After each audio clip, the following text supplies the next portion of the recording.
Acara ini memang sangat bermakna kerana pertama ia berusaha untuk memperkenalkan, menghebahkan, mendorong kefahaman yang lebih mendalam tentang seorang filosof pemikir utama dunia Islam mutakhir ini, almarhum Malik Bennabi. Pemikiran beliau itu mencabar pemikiran konvensional, menghimbau ke depan bagaimana umat boleh bangkit dengan kekuatan baru, membina kekuatan dalaman yang selalu beliau ungkapkan sebagai inner struggle of conscience. Dan saya bermanfaat kerana saya banyak melontarkan idea-idea beliau sejak saya di IIUM lagi, Menteri Pendidikan, sehingga sekarang. Dan bila Saudara Osman singgung tentang seminar pada 1991, saya masih ingat karya beliau yang di antara yang utama, Wajhatul Alam Islami, yang diterjemah oleh Asma Rashid, Profesor Asma Rashid, yang kemudian menjadi salah satu teks penting dalam gerakan kita. Kemudian kita juga akan meluncurkan International Institute of Future Studies. Kita dalam keadaan umat dan negara kita di persimpangan sama ada mengekalkan pemikiran kita dan ketergantungan kita dengan pola pemikiran sekarang, atau memberi ruang untuk pemikiran tentang apa yang disebut pengajian masa depan,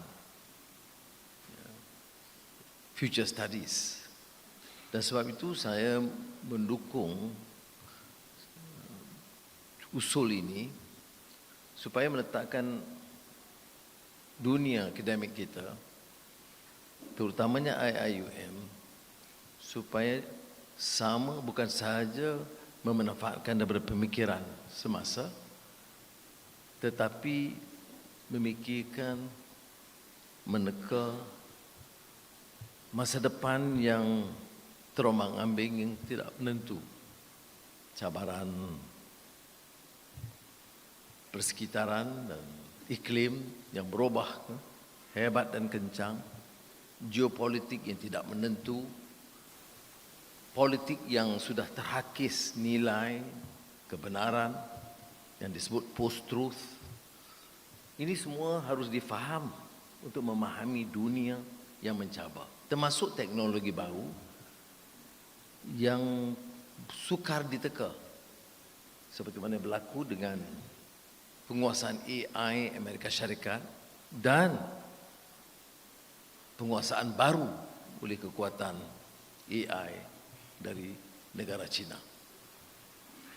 Jadi kita hadir di sini dalam acara yang sederhana. Terima kasih kepada Saudara Osman Bakar dan IIU, tetapi memberikan suatu dampak yang tinggi dari sudut dunia ilmu, memanfaatkan pemikir ulung yang berasal dari Algeria, dan juga memperkenalkan seperti mana atas usaha Menteri Zamri, AI Faculty, tapi di sini Future Studies, kerana ia memberikan asas bagi kita berfikir secara berani dan matang, dan tidak hanya melepaskan tanggungjawab kepada kalangan lain untuk menentukan. So, may I take this opportunity again to express my profound thanks and gratitude to the university, and of course Professor Tahir Seri, long-term friend, although we had to see one another, but it's nice for Osman to recall the initial meeting that we had, because Malik Bennabi is not too well known outside the academia, which is unfortunate. I remember recently, I think the Qatar University organized another conference to promote its ideas.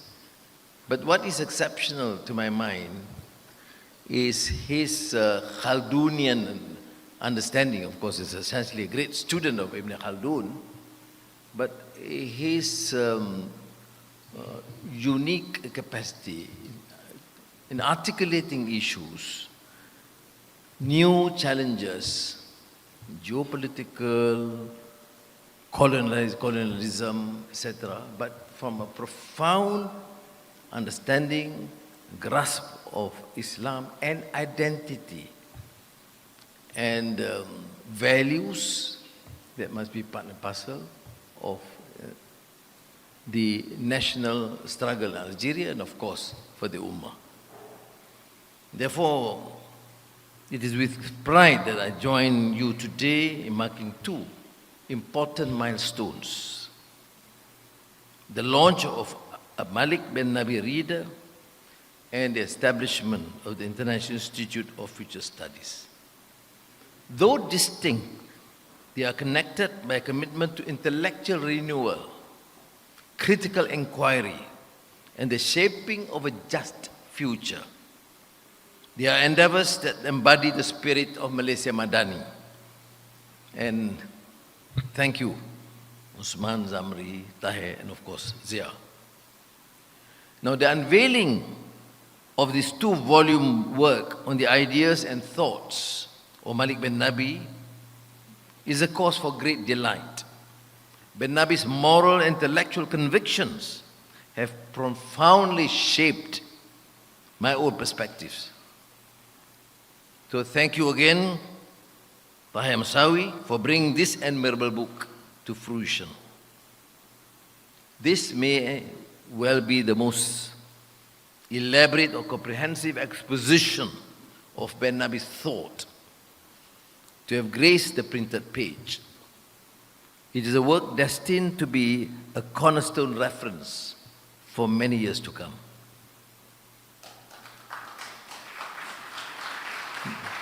Bennabi's homeland, Algeria, paid a heavy price for its freedom. He stems from a country with 1.5 million martyrs. Yet his vision was never shackled to one land alone. He saw the struggles of Muslims across Asia and Africa as shared struggles. He spoke not just for them, but for all of humanity. The subtitle of this is A Muslim Visionary in the Whirlwind of Colonial Modernity, is succinct, evocative, and compelling encapsulation of Bennabi's intellectual and moral journey. Bennabi may have left us more than 50 years ago, yet his thoughts remain as timeless as they are profound. He sought to understand why some societies were vulnerable to domination while others thrive. I mean, this is essentially Khaldunian, about those subjugated. But from my initial readings, not to include your 2 volumes, Tahir, to me that's a source of great strength, to give that push, that challenge to the Ummah, that you can only be truly independent and mature as a society and succeed as a nation if you can overcome that captive mind being encapsulated by the colonial view. Bennabi, of course, understood that colonialism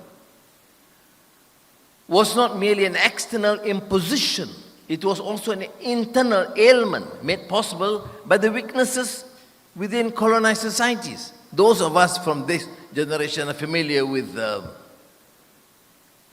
wretched of the earth or pedagogy of the oppressed, which essentially remain quite consistent partly with the ideas of Bennabi. I'm referring to Frantz Fanon, which I think Zia can explain better. Unfortunately, we have almost taken it for granted. But to describe this condition, which was coined the term by Malik Bennabi as colonoscibility. I mean, those of you in that Abim generation are very familiar. I've been, expounding this colonoscibility. I mean, the mentality that is submissive, prepared to be colonized. Colonial powers have gone. But those colonized mentality, or what Hussein Alatas referred to as the captive mind in development studies, is still prevalent. So domination, Bennabi argued, was not sustained by brute force alone. It was nourished by intellectual inertia, political stagnation, and social fragmentation. True liberation, then, was not simply about casting off foreign rule. It was about renewing the very foundations of society. Remember Muhammad al-Ghazali, isti'mar ruhi wa fikri, is essentially that. That's why I have remained steadfast in my view that unlike some others, Bennabi is not a recluse perched on the high tower of intellectual superiority, pontificating on what is, what ought to be. There is also no outward projection of excessive religiosity. On the contrary, spirituality energized from the wellsprings of his deep and profound inner faith. Bennabi has been able to wield his pen, undoubtedly mightier than the sword, in order to articulate his thoughts and beliefs with abiding courage of convictions. It is relentless and unwavering because it is the outcome of an inner struggle of conscience. Is of deep understanding and sense of conviction. Is not political rhetoric, intellectual gymnastics. It stems from probably what Hamlet cogitates, that conscience does make cowards of us all. Now, Bennabi embraces his fears with deep compunction. And from that platform of rectitude, reminds us that without the moral courage to grasp the guiding ideas of civilization. Now, guiding ideas, Masiri, was one of the themes of my Abim speeches in the late 70s. We will be doomed if we repeat the errors, because then we will be consigned to the dustbin of history. Thus, Bennabi called for a revival, not just in political terms, but in a deeper, more holistic sense, which I term is as Madani or script. To break free from the legacies of colonialism, societies had to dismantle the mindset of subjugation as much as the physical structures of imperial control. This meant rejecting the culture of empire and cultivating what he termed as culture of civilization. A beautiful French phrase that he used. I wouldn't dare try. That is rooted in the ethical and spiritual principles that define human dignity. Now, ethical, moral principles is in a deficit in today's world, in politics, in business, in the academia. And Bennabi called for this revival in a holistic sense. Now, he is also able to see through the illusions piercing the rhetoric of progress. Remember, the rhetoric of progress in civilization that colonial powers wielded to justify their subjugation of others. He recognized how modern science and technology, forces meant to uplift humanity, had been perverted into instruments of domination. Now, nowhere is this clearer today than in Palestine, where the tiresome and mendacious claim of defending the only democracy in the Middle East is wielded as a shield to justify the dispossession of an entire people. Modern military technology, surveillance systems, modern bureaucratic state have been deployed in the service of murder and subjugation. Just as in the colonial past, power cloaks itself in the language of security and stability, when in truth it is entrenching displacement and genocide.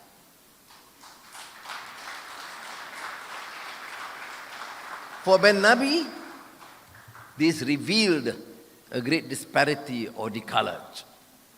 On one side stood human consciousness and moral conscience. This has to be fortified and strengthened. On the other, the unchecked, inexorable advance of science and technology. Modern societies have been endowed with tremendous power over the natural and human worlds, yet their ethical development has failed miserably to keep pace. This chasm, he warned, breeds dehumanization and imperils our collective future. Bennabi further argued that breaking free from colonialism was far from enough. The colonized had to reclaim their autonomy and rebuild their self-worth, eroded by decades of foreign rule. But the colonizers too had a duty to confront their own legacy, to relinquish the illusion of superiority, to dismantle the mindset that sanctioned domination. Only then could the world bend history's arc towards justice. For Bennabi, true liberation was not merely political or economic. A society that grants political rights, yet leaves its people in economic servitude, is not truly free. Remember, Ramanan, what Ambedkar said: without social independence, social democracy, independence would be rendered meaningless. Nor is a society that ensures material security while suppressing intellectual and political freedom. Bennabi envisioned democracy as a synthesis where political and social democracy coalesce to ensure both liberty and dignity. This is the essence of Islamic democracy, or mushawara, of gotong royong, a system that frees people not only from external oppression, but from internal servitude.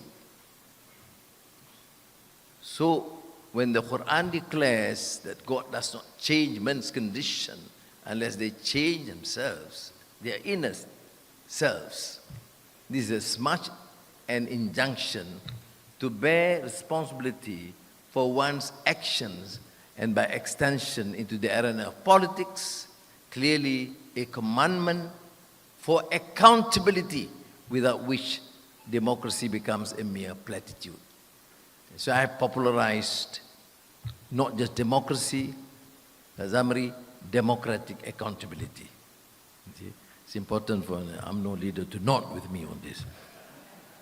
Hence, our Madani framework of governance places paramount importance on democratic accountability.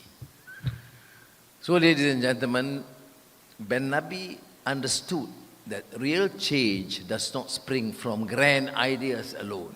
It must begin at the level of the soul, where consciousness is transformed, where the individual rediscovers their worth and where they become an agent of history rather than a bystander. Puasa Tahir? Yeah. It is in this spirit that we gather today, to honor Bennabi, to thank Puasa Tahir, to reflect on Bennabi's legacy as captured in this new book, and to inaugurate an institution dedicated to equipping societies with the tools to shape the future rather than be shaped by it. Correct, yeah? I therefore commend IIUM on the establishment of the International Institute of Future Studies, and more profoundly by the presence of Professor Ziauddin Sarda to head this enterprise. A major challenge is a new adventure into the academia, and it actually challenged many of the normative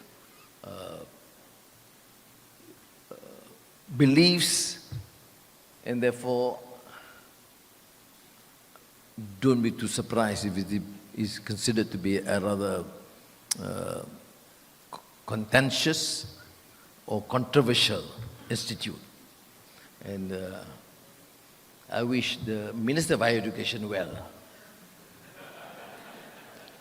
Now, with sustained commitment, this institute can elevate IIUM's standing as a global leader in future studies and beyond. Now, finally, future studies is not a passing trend. It is a rigorous discipline whose importance grows with each passing year. And I believe, again, that with the stewardship of Professor Ziauddin Sarda, the Center for Postnormal Policy and Future Studies has played a leading role in developing futures literacy in Malaysia for the last many years. Now, the establishment of IIFS marks a new phase in this effort. The insights of future studies, particularly Professor Sarda's post-normal times theory, have already influenced policy frameworks such as script and Malaysia Madani. I hope this IIFS will build on this foundation, producing thinkers and policy makers ready to tackle challenges still beyond our horizon. My only appeal to get the rector to understand is to calm Professor Zia down, to understand and appreciate that change and understanding will take a little bit more time. So implore for his patience and understanding to ensure that this succeed. Now, intellectual endeavors, again, such as Malik Bennabi's reader and the establishment of IIFS are stepping stones towards reviving the spirit of convivencia. That luminous era of knowledge and exchange that once defined Al-Andalus. It is my fervent hope that Malaysia too, inshallah, will embody this spirit, becoming a crucible of ideas, cultures, and wisdom. Today, as we launch both this book and this institute, we are not merely reflecting on history. We are taking responsibility for the future. Assalamu alaikum warahmatullahi wabarakatuh.